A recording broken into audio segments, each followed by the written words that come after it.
I have to ask, what are we doing here? I mean, at a time when we are struggling to find revenue to pay the bills, at a time when we are struggling with flat or declining revenue projected moving into the future, at a time when our teachers are literally paying hundreds of dollars every year out of their own pockets for school supplies, why are we taking money from taxpayers to fatten up the bottom line of an already incredibly successful corporation? Continuing to give handouts to corporations at a time when we're dealing with budget cuts or not being able to fund necessary public services is foolhardy at best, and if not outright malicious to some of our state's most vulnerable populations. We have in front of us a bill that is cleaning up the work of some overpriced corporate lawyer who was mad that they signed a contract that made sure that they wouldn't have to pay most of their property taxes, and then realized that they wanted to come back to the trough because they didn't want to pay any of their property taxes.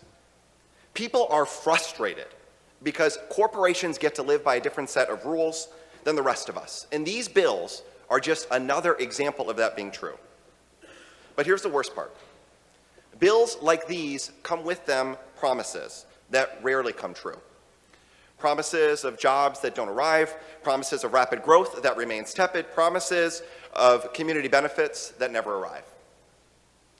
And with these promises come threats.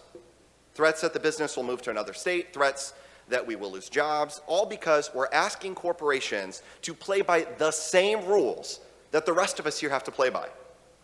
Follow the law, do unto others as you'd have done unto you, and pay your fair share of taxes. At the end of the day, it's about kids in our schools.